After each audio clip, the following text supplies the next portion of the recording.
Di sini kita podcast yang ketiga ini juga disponsori oleh teman-teman ini dari UKM KPPL. Jadi kelompok peduli masyarakat, kelompok peduli persampahan dan lingkungan. Iya. Nah, ini produknya ya, ini salah satu produknya. Ini ada Sino, kemudian juga ada susu kedelai, kemudian ada keripik pisang. Nah, ini salah satu produk UKM KPPL. Ini lokasinya ada di RW 3. Ya. Lokasinya di RW 3. Jadi mungkin ini ya warganet kalau mungkin ini lagi puasa mungkin butuh takjil ya. Karena sinom ini kalau sudah dimasukkan kulkas dingin itu pada saat azan maghrib diminum, lega sekali. Itu jadi warganet. Jadi ini salah satu produk dari UKM yang ada di Kelurahan Diponegoro Kulon, tepatnya di Gang Langgar RW 3. Biasa disebut ini apa ya? Basecampnya ada namanya Mas Bro. Di situ ada namanya Basecamp Mas Bro. Nah, di situ lokasi produksi UKM yang ada di sana. Jadi KPPL punya produk seperti ini. Ya, mungkin bisa dilanjut Mas Niko karena juga ini puasa, kalau mau mencoba batal ya. Jadi kita memang tengah saja. Iya. Gitu. Ini tadi kita bicara banyak ya. Jadi kan sudah belajar 1 bulan. Gitu. Ini kira-kira yang menjadi inspirasi atau yang mendukung untuk Mas Niko menjadi pengrajin batik ini siapa? Kalau untuk yang support yang paling besar, ya, itu orang tua. Orang tua ya? Ya. Ibu, bapak atau keduanya? Oh, keduanya. Ya. Memang awalnya sih mereka awal-awal saya terjun di batik mereka sempat pesimis. Ya. Karena memang kan grafik waktu awal-awal saya terjun di batik itu tidak selurus sekarang. Jadi sudahlah, sempat bilang seperti ini waktu itu. Sudah kerja aja, cari kerjaan aja. Iya. Tapi saya di dalam hati saya yakin saya bisa. Nah, dari situ saya bisa dibilang saya tipikal anak yang apa yang saya inginkan harus terwujud. Saya bisa bilang membangkang ketika saya dibilang enggak ke orang tua, saya harus ini. Selama saya merasa itu tujuan saya baik, saya akan perjuangkan seperti itu. Walaupun orang tua bilang kamu harusnya begini. Saya jalan saya ini, saya pilihan saya ini. Berarti saya sudah siap dengan resiko saya seperti itu. Nah, ini orang tua sudah bisa paham dan bisa diam ketika misalkan memang sudah jalan memang sudah jalan yang saya pilih itu benar-benar salah, baru orang tua mengarah. Selama itu masih bisa terkontrol, selama itu masih bisa teratasi, saya bisa mengatasi, orang tua pasti akan support. Itu support paling besar dari ini ya, orang-orang lain yang untuk batik itu adalah orang tua. Itu yang pertama. Mungkin ada yang lain. Nah, kalau yang kedua, itu kebetulan setelah saya berjalan di dunia batik, itu ada salah satu pembatik Indonesia, domisilinya di Bantul, Jogja. Itu yang selalu support saya sampai sekarang. Itu namanya Pak Bayu Arya. Itu yang selalu support saya. Beliau juga diam-diam bisa dibilang mantau saya di sosmed saya. Bagaimana perkembangan batik saya itu. Terus nanti kalau misalkan saya sudah ketok, beliau ini pasti menjabri saya. Kamu harusnya begini, kurangnya begini.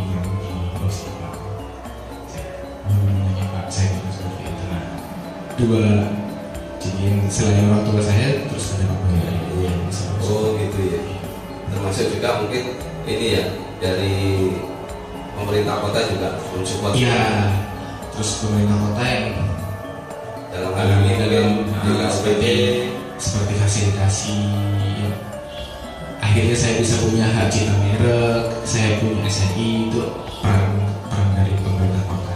Fasilitasnya dan dapat fasilitas kalau untuk saya berdiri batik memang tidak ada campur tangan pemerintah awalnya. Tapi ketika saya sudah mulai bergerak, pemerintah sudah mulai masuk. Saya welcome ke mereka. Sebelumnya saya memang jauh dulu, saya belum saatnya. Ya. Iya. Ya ternyata warga Pencakut ya. Jadi ini grafik daripada kalau tadi ceritanya Mas Niko tidak semudah apa yang sekarang dilihat. Ya, artinya semua usaha pasti ada rintangan, ada cobaan, ada ujian. Tapi kalau rintangan, cobaan, ujian itu bisa teratasi dengan baik, insya Allah akan menjadi sukses. Seperti itu warga Pencakut. Ya, di sini kalau boleh tahu, mungkinkah atau pernah produk daripada Purwa Batik Indonesia ini pernah diorder oleh artis ataupun mungkin siapa yang dianggap oleh Mas Niko ini bangga sekali? Nah itu. Jadi istilahnya kalau tadi diceritakan sudah ke Singapura, sudah ke Jerman, ke Qatar, kemudian di Semarang, Surabaya. Nah mungkin ada nggak artis atau seseorang yang istilahnya pernah pesan atau pernah menggunakan Purwa Batik Indonesia ini? Kalau untuk awal-awal Purwa Batik terjun dan sudah mulai dikenal orang, itu adalah menjadi konsumsi para pengrajin produk fashion seperti tas, sepatu ternama di Indonesia. Itu yang awalnya yang pertama, dan itu saya selalu masuk ke mereka. Terus ada beberapa desainer Indonesia juga yang menjadi pelanggan saya. Dan itu saya setiap minggu selalu support ketika mereka mengeluarkan seri terbaru baju mereka, outfit mereka, dan butuh batik. Itu ada beberapa batik dari pengrajin di seluruh Indonesia, termasuk salah satunya saya. Dan itu waktu itu saya setiap minggu harus store. Nah itu ada Mas Ferry Setiawan dari Semarang, ada Mbak Ovi lain dari Bandung. Itu yang selalu langganan dari produk-produk dari batiknya, produk-produk batik dari Purwa Batik Indonesia ini. Nah, tuh. Terus kalau untuk selama pandemi ini, yang bikin saya kaget ketika awal-awal pandemi adalah Ibu Negara. Ibu Negara, yang dimaksud Ibu Iriana? Ibu Iriana Jokowi. Itu yang bikin saya kaget. Iya. Pada awal-awal pandemi, saya mencoba berinovasi untuk membuat sebuah masker. Ya. Tapi maskernya itu bukan dari kain batik yang dipotong-potong jadi masker. Tapi adalah saya membuat pola masker lalu dibatik. Nah, dengan teknik batikan ciri khas saya. Nah akhirnya itu saya produksi. Awalnya sih saya produksi 50 untuk tes market. Istilahnya itu saya tes pasar. Coba 50 dulu. Itu ya. Perkara saya waktu itu gambling sih sebenarnya. Aku nggak ya? Iya. Bismillah gitu. Itu benar-benar. Ketika saya posting ternyata saya bikin masker 50 itu laku dalam waktu 2 jam. Laku dalam 2 jam. Iya. Nah dari situ terus akhirnya menyebar semakin lama semakin banyak. Ada salah satu teman di sosial media saya itu adalah warga Singapura. Nah itu tertarik dengan masker saya. Nah dari situ saya ekspor akhirnya. Saya ekspor tiap bulan 400 masker ke Singapura. Nah dari situ teman-teman wartawan dengar. Dari teman-teman ya. Nah akhirnya meliputlah, telepon saya izin, kok boleh nggak saya liput nih? Boleh silahkan. Gitu. Saya kabar mereka, boleh silahkan. Mereka akhirnya datang ke rumah rame-rame. Terus selang besoknya atau setelah 2 hari itu saya waktu itu lupa, itu ternyata nggak hanya tayang di media regional, media Jawa Timur saja, ternyata tayangnya juga di media nasional. Iya, di salah satu stasiun TV di nasional waktu itu di acara berita pagi waktu itu. Media online juga masuk ternyata. Nah dari situ ternyata Ibu Negara membaca berita tersebut. Oh, jadi dari ini ya teman-teman ini ya. Iya, dari teman-teman media itu akhirnya Ibu Negara membaca berita tersebut. Selang 1 minggu berita itu terbit, dan ketika berita itu terbit ternyata Ibu Negara itu langsung cari informasi tentang saya. Oh, nah setelah selang 1 minggu benar, nah waktu itu masih dalam proses penjurian pemuda pelopor tingkat provinsi mewakili Kota Probolinggo. Nah waktu itu ada telepon masuk dari salah satu staf orang dari staf presiden ya. Belum mas. Oh, belum. Waktu itu pertama kali telepon saya adalah Pak Sugito yang sekarang jadi kepala BPBD. Oh, nah, mas posisi di mana waktu itu? Iya. Saya di Spopar Pak, lagi penjurian ya. Tapi handphone standby kan gitu. Oh iya standby gitu. Ada apa ya Pak? Udah standby aja. Iya. Nah setelah 5 menit kemudian ada dari protokoler kegubernuran telepon. Oh iya. Jadi tahapannya seperti itu waktu itu. Iya. Nah dari protokoler kegubernuran saya disuruh standby bahwa jam sekian akan ada telepon dari Istana Negara. Saya kaget waktu itu. Ada apa ini? Dari Istana Bogor. Oh iya. Mas akan ada telepon dari Istana Bogor. Ada apa ini gitu? Iya. Terus nggak selang lama, sekitar 30 menit saya masih fokus, masih nunggu penjurian. Ada telepon lagi masuk, nomor asing. Waktu itu sempat ragu waktu ngangkat, soalnya kan saya sudah kebiasaan dari dulu ketika ada nomor asing masuk tanpa ada chatting sebelumnya, nggak pasti nggak akan saya angkat. Iya. Waktu itu saya gini, ini nomor siapa ya? Nah ketika saya itu, tapi saya ingat pesan yang sebelumnya telepon harus diangkat kalau saya baru masuk. Udah ada pesan berarti apa ini ya? Akhirnya dengan ragu tapi saya angkat. Saya telepon, selamat siang mas, dengan Mas Niko ya? Oh iya, dengan siapa ya? Maaf mas, ini dari Pas Pampres gitu ya. Oh maksudnya ada apa ya Pak? Saya bingung, ada apa ya Pak? Gitu. Jadi Pas Pampres mas ini akan terhubung dengan sekretaris pribadinya Ibu Negara. Iya. Ibu kemarin baca berita produknya Mas Niko ini ya maskernya diekspor ya? Oh iya benar. Iya.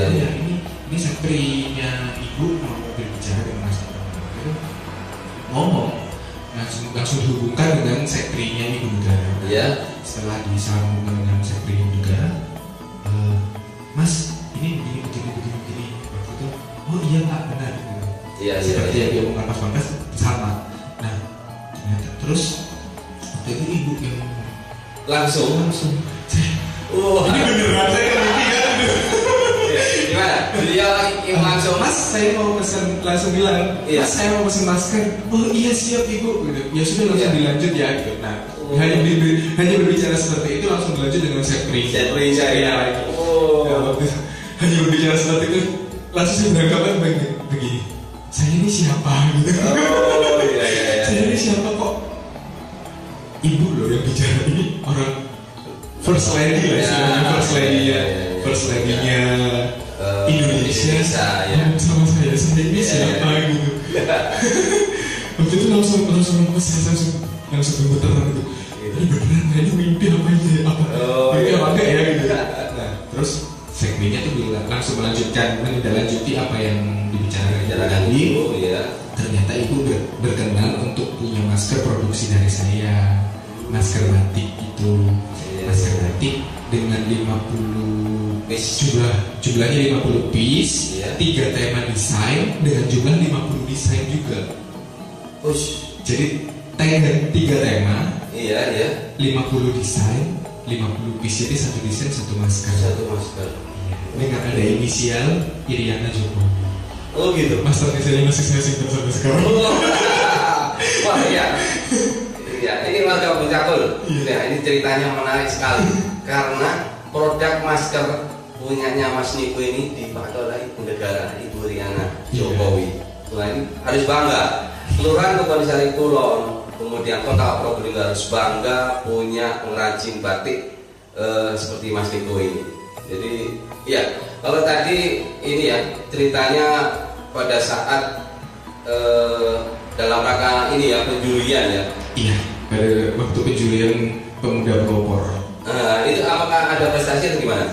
Jadi waktu itu saya ikut lomba pemilihan pemuda pelopor tahun 2020. Iya. Saya menang di tingkat kota. Masuk 5 besar. Masuk 5 besar dan saya menjuarai bidang seni budaya dan pariwisata. Gitu. Akhirnya saya mewakili apa ini? Kota Probolinggo Ya, untuk bertanding di provinsi. Iya, iya. Apakah ini? Iya, iya lagi. Wah, ini. Oh, bidang pendidikan seni budaya dan pariwisata. Seni budaya. Iya. Oh, ini loh. Ternyata Mas Nuto ini walaupun istilahnya ini ya, juga menjadi wakil dari Kota Probolinggo untuk berlomba di tingkat provinsi. Betul. Untuk pelopor pemuda Indonesia. Pelopor 2020. Itu Mas memang apa ya? Ya masih belum beruntung lah kalau di tingkat provinsi, masih kalah sama daerah-daerah lain yang sudah benar-benar siap.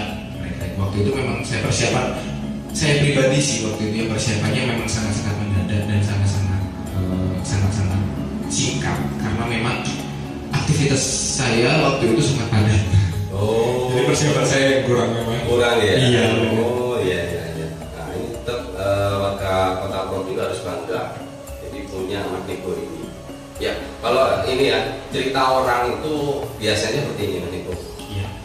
Waduh, orang itu kok sekarang sukses ya. Nah, wah sudah produknya sudah ada di luar negeri, apalagi juga tadi Bu Iriana Jokowi juga memakai produknya. Mungkin pernah enggak pada saat produksi itu mengalami ini, istilahnya pernah enggak tidak produksi sama sekali? Seperti itu mungkin karena ini warganet ya, kadang seseorang sukses itu pasti ada hal-hal di balik itu. Nah ini kira-kira pernah nggak mengalami sampai-sampai nggak produksi? Itu pernah nggak mengalami seperti itu Mas Niko? Pernah. Pernah juga ya. Jadi ceritanya begini. Waktu itu masa transisi ketika saya berawal dari produksi batik bareng sama teman-teman, terus saya harus berdiri sendiri. Ya. Itu transisinya 8 bulan. Transisinya 8 bulan? Iya. Transisinya 8 bulan. Iya. Terus baru mulai bergerak lagi, dan itu grafiknya terus perlahan-lahan naik, dan akhirnya ketika awal tahun 2021 baru terdampak pandemi, dan itu bisa dibilang hampir 14 bulan saya tidak produksi. Iya. Wah, ini ternyata Mas Niko juga terimbas oleh COVID-19 ya? Iya. Jadi artinya sampai 14 bulan. Hampir 14 bulan ternyata tidak seperti yang kita lihat sekarang ini ya. Ternyata orang sukses itu pasti juga ini, dan tidak boleh menyalahkan bahwa ini karena pandemi, tapi tidak. Karena mungkin ya harus dibalik berinovasi. Mungkin ada senggang waktu untuk bisa berinovasi, untuk memperbaiki produk-produk Purwa sendiri ya. Iya. Seperti itu. Mungkin. Ya. Kalau ini berbicara tentang produksi, paling banyak yang diproduksi atau yang diminati oleh ini customer atau pembeli itu yang motif apa atau karakter apa? Yang waktu itu saya produksi paling banyak, dan waktu itu produksinya itu selama 3 tahun berturut-turut itu motif Hokolim. Jadi Hokolim series. Jadi seperti ini. Hokolim itu adalah saya ambil nama Hoko, itu adalah Hokokai. Linknya dari kata Probolinggo. OLING atau K? Hokolim, LINK. Oh K ya? Saya Hokolim. Jadi Hokokai itu adalah salah satu batik peranakan atau batik ciri khasnya pesisiran, daerah pesisiran. Iya. Daerah pesisiran itu selalu identik dengan batik Hokokai. Nah, itu adalah dari zaman masa penjajahan dulu sudah ada batik Hokokai. Nah, untuk di era sekarang, di era baru, itu hanya ada 5 di Indonesia yang memproduksi, yang merepro Hokokai. Hokokai itu. Nah, yang pertama kali merepro adalah salah satu pembatik di Bantul, di Pak Bayu Arya ini. Oh iya. Nah, mereka beliau memberi nama Hokontul. Hokokai dari Bantul. Nah, terus ada satu lagi pembatik dari Pamekasan namanya Mas Hadi. Itu kasih nama Hokosan. Nah, Hokosan. Terus ada satu lagi dari Kendal, Hokondal jatuhnya. Itu Mbak Sunia. Ya. Ini yang sudah training di Indonesia sudah booming di Indonesia.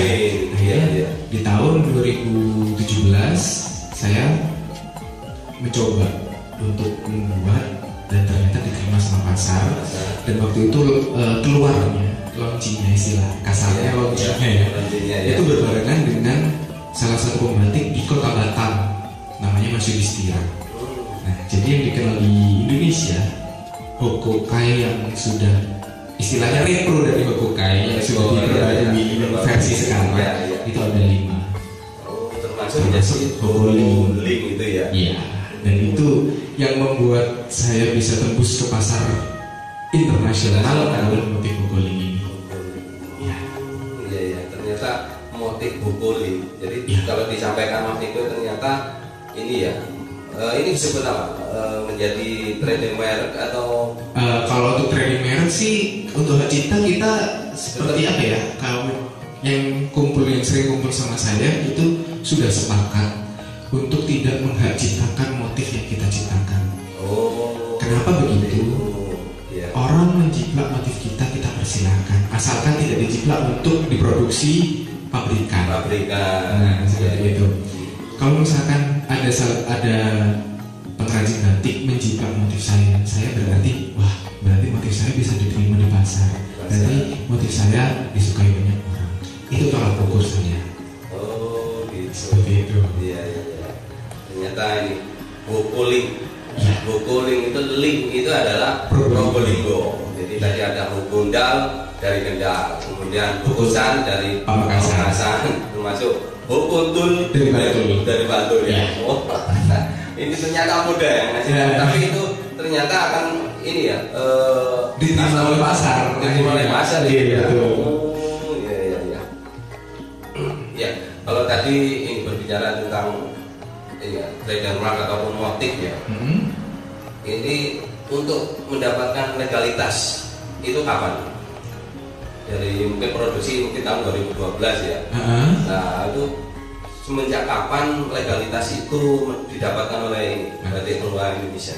Kalau untuk tahun 2012 saya masih belum punya. Saya sudah langsung waktu itu ketika untuk izin usaha saya waktu itu langsung ngurus. Nah, ketika diperbarui sebagai OSS dan saya juga berdiri sendiri, saya langsung ngurus perizinannya. Saya punya izin tentang NIB, UMK dan semuanya itu saya lengkap. Nah, untuk hak cipta merek saya baru punya tahun 2017. Ya. Dan di tahun akhir 2019 saya mendapatkan fasilitasi untuk uji produk. Untuk produk saya diuji apakah sudah ini, dan akhirnya lolos, dan saya saat ini sudah punya sertifikat standar nasional Indonesia untuk batik saya SNI, atau bisa dibilang kalau batik adalah batik mark. Itu menyatakan bahwa ini benar-benar batik tulis. Seperti itu. Itu tahun 2019 akhir. Gitu. Ini ternyata warganet ya. Jadi batik purwa khas daripada Probolinggo itu sudah punya haki kemudian juga SNI, artinya sudah diakui oleh nasional. Jadi misalkan ada sesuatu atau mungkin sekelompok orang mau meniru, nah itu bisa disomasi bisa diklaim artinya ketemu kan. Hei, kan bisa disapa, hei dulu, nah, kan gitu ya. Karena kan bisa aja orang meniru gitu. Tapi kadang ada ciri khas memang kan untuk purwa sendiri, ada ciri khas yang mungkin tidak bisa ditiru oleh pembatik atau pengrajin batik lainnya. Jadi begini, kalau untuk meniru saya tidak akan mempermasalahkan selama itu sesama pengrajin batik. Nah, ketika ada yang meniru itu adalah industri yang besar dan pabrikan, istilahnya di printing, itu baru saya akan marah dan akan minta klaim ke mereka. Seperti itu. Nah, kalau untuk misalkan motif saya nih dijiplak sama pembatik A, pembatik B, pembatik C, itu saya tidak masalah, tapi yang pasti akan berbeda hasilnya. Seperti itu, karena memang setiap pembatik punya karakter atau tarikan garisnya yang berbeda. Seperti itu. Pasti akan ada bedanya. Ini tadi warga Bonsakur ya. Ternyata produk-produk dari batik Purwa Indonesia atau Purwa Batik Indonesia ini sudah melalang buana sampai luar negeri. Nah ini mungkin bisa ini ya atau bisa dilihat atau tidak bahwasanya masalah harga. Nah ini karena ini warganet yang di sana Mas Niko ya pasti tanya gitu loh. Kalau produknya itu ternyata sudah luar negeri pasti mahal kan gitu. Nah ini bisa nggak disampaikan ke warganet produk ini kira-kira batik ini nilai terendah berapa, nilai tertinggi berapa itu? Kalau pernah menjual seperti itu, atau juga ada yang berani beli, ya seperti itu. Jadi memang sih brand image saya istilahnya itu ketika saya keluar di Probolinggo, Bukastan misalkan ada event di kota Probolinggo, brand saya terpampang, Purwa Batik, Mas Niko, wah pasti mahal. Oh, nah itu. Orang kan takut mau beli kan, jangan mahal. Sebenarnya sih enggak. Jadi harga kalau di batik itu harga mahal dan harga tinggi itu berbeda. Yang membedakan adalah ketika harga tinggi itu adalah sesuai dengan teknik yang digunakan. Kalau harga mahal itu yang tidak sesuai, yang seharusnya harga 200 dijual 500 itu baru harga mahal. Nah itu kita di batik, di batik. Nah kalau di Purwa Batik sendiri harga yang untuk reguler, produk-produk kami yang reguler itu harga batiknya mulai dari harga 225 per lembar. Ya, itu dengan panjang dimensi kain 215 cm kali 110 cm. Oh, standar ya? Ya, standar. Itu untuk reguler. Tapi kalau misalkan ada yang custom dan budgetnya tidak sampai segitu dan masih masuk dalam margin sehat kami dalam manajemen kami masih terima, misalkan seperti ini, Mas, budgetku cuma punya 200 dan atau 180, bisa nggak aku pengen batiknya Mas Niko gitu ya. Bisa, saya masih bisa terima seperti itu. Apalagi yang minta seperti itu warga Probolinggo, masih saya khususkan. Ya ini warga net ya khusus untuk warga Probolinggo, jangan takut. Karena nanti batik Mas Niko ini kemudian dipakai menjadi baju ataupun seragam, itu harus bangga gitu, dan jangan takut bisa nego ternyata khusus untuk warga kota Probolinggo. Tapi kalau sudah di luar itu beda, seperti itu Mas Niko ya, ada premium, goalnya itu paling tidak sampai berapa? 40 juta, 50 juta, 150 juta? Untuk sementara sih selama saya membatik saya yang paling mahal di harga 15 juta per lembar. Per lembar ya? Itu dimensi kainnya 270 cm kali 100 cm. Itu yang waktu itu memang sedikit custom, ada sedikit customnya untuk salah satu kolektor batik di Indonesia. Ya. Dan itu prosesnya sangat panjang. Kenapa harganya bisa harga segitu ya? Iya, karena memang prosesnya bukan 1 bulan 2 bulan selesai, tapi waktu itu membutuhkan waktu sampai 1 tahun. 1 tahun. Baru jadi 1 lembar.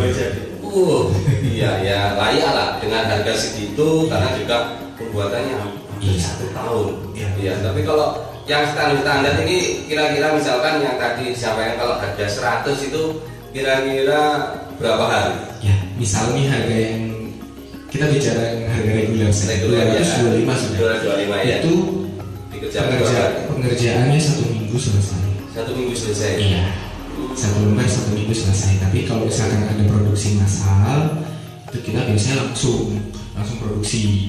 Jadi bukan misalkan nih pesen 50, bukan berarti kita 50 minggu baru selesai, tapi langsung ya. Kalau misalkan pesennya satu itu baru prosesnya 1 minggu. 1 minggu. Iya, gitu Pak.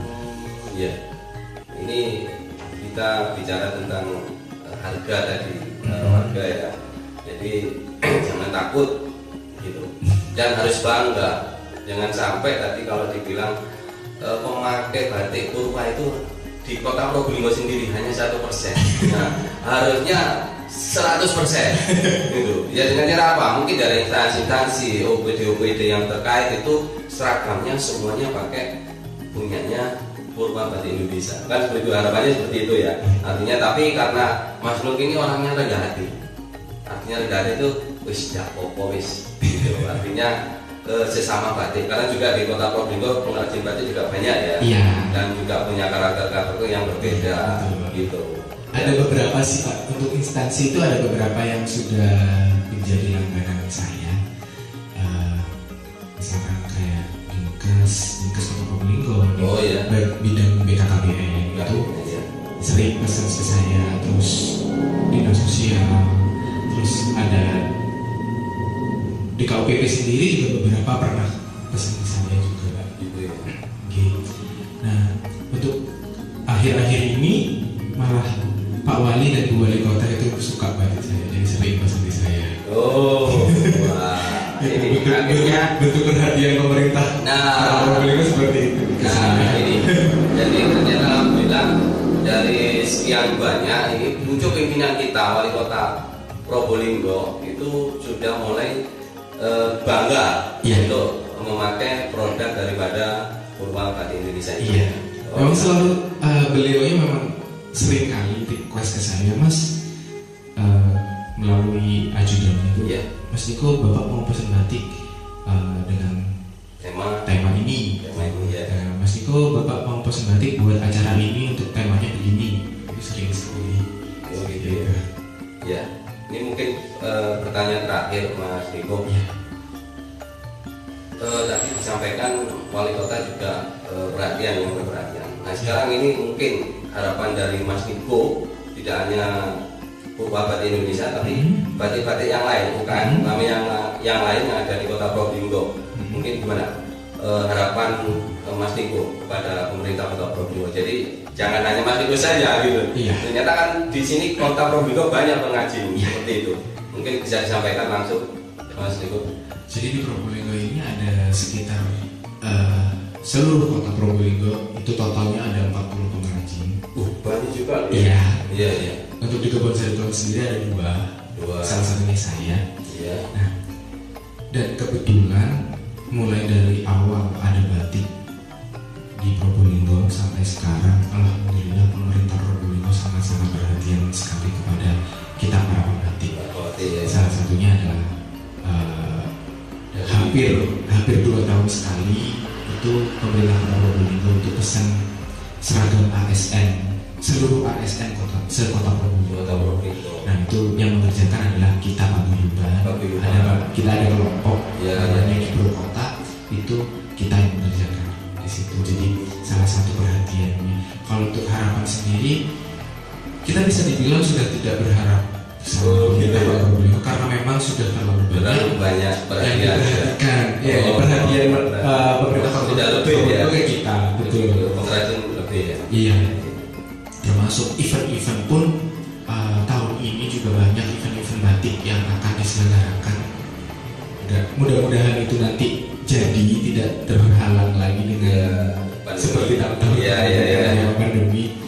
Itu mudah-mudahan terlaksana dan itu sangat-sangat berarti buat para pembatik kita. Itu sih. Jadi sebenarnya untuk perhatian pemerintah Kota Probolinggo sendiri ke para pembatik itu sudah luar biasa. Jadi bisa dibilang kita tidak, bahkan tahun ini kita diambilkan dana dari Kementerian Perindustrian oleh pemerintah Kota Probolinggo untuk didirikan sentra batik. tahun ini kita Kota Probolinggo akan punya sentra batik seperti itu, dan itu akan diperuntukkan untuk semua warga Kota Probolinggo yang sudah berproduksi batik atau yang akan memproduksi batik seperti itu. Ditunggu saja nanti hadirnya. Ini masih proses. Ya. Ini satu pertanyaan lagi, lupa saya. Ya. Ini mungkin produk-produk yang dibuat oleh ini Batik Purwa Indonesia ini, kira-kira mungkin pernah enggak? Kalau tadi sampaikan hanya OPD di sini ya, di kota. Mungkin di luar Kota Probolinggo mungkin ada perusahaan-perusahaan yang pernah atau lagi pesen atau gimana ini? Ya. Mungkin bisa disampaikan. Ada beberapa BUMN yang saat ini dalam proses pembuatan sampel untuk pembuatan seragamnya. BUMN yang saya nggak bisa sebutkan mereknya. Iya. Terus dari Dispora Jawa Timur bidang kepemudaan itu seragamnya juga saya pernah mengerjakan. Seperti itu. Iya. Terus dari Peruri juga pernah. Peruri juga. Iya. Peruri waktu itu beberapa direksinya pindah ke saya. Terus salah satu organisasi yang ada di Jawa Timur itu adalah Kadin Jawa Timur. Itu pernah pesan di saya juga seperti itu. Itu kalau untuk yang di luar Probolinggo ya. Instansi lah. Instansi yang di luar Probolinggo. Ya mungkin ini cukup Mas Diko. Mungkin nanti lain waktu akan disambung lagi karena juga ini saya terima kasih banyak kepada Mas Diko meluangkan waktu untuk bisa hadir di Bonsakul Channel. Ya, ini tadi ngobrol asik dan santai, tidak terlalu tegang. Walaupun suasana sekarang masih Ramadan, masih puasa, jadi tetap beraktivitas dengan baik. Ya, warga Bonsakul yang ada di luar sana, ini tadi merupakan informasi terbaik kepunyaan daripada pengrajin Kelurahan Kebonsari Kulon, yaitu Batik Purwa Indonesia.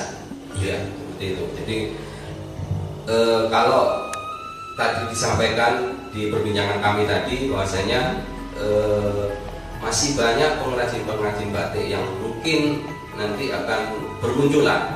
Tidak usah takut karena pemerintah hadir terus melalui dinas perindustrian, kemudian juga dinas koperasi ataupun yang menangani yang terkait seperti itu. Jadi monggo kami dari Kim Mawar Putih Kelurahan Kebonsari Kulon mengajak jangan sampai kesempatan yang ada itu terlampaui sehingga nanti menyesal di kemudian harinya seperti itu.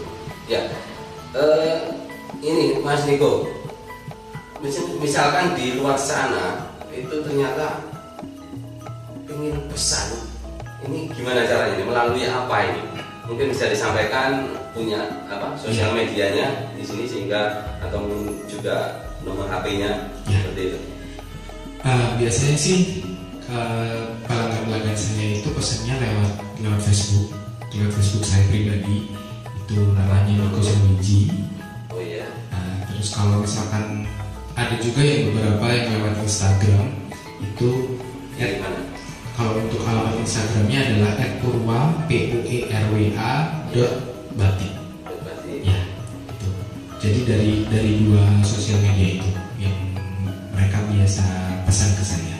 Oh gitu. Termasuk mungkin di sana dicantumkan ya, nomor WA. Di Facebook sama di Instagram sudah tercantum WA, email dan alamat saya ada di sana. Alamat studio saya sudah lengkap informasinya. Oh gitu.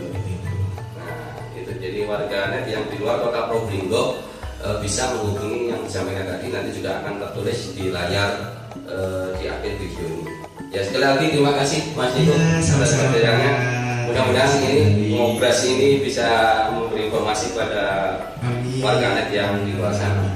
Ya rekan, terima kasih atas perhatiannya dan terima kasih juga dari UKM KPPL dengan produknya sehingga podcast ketiga dari Bonsakul Channel bisa berjalan lancar dan baik.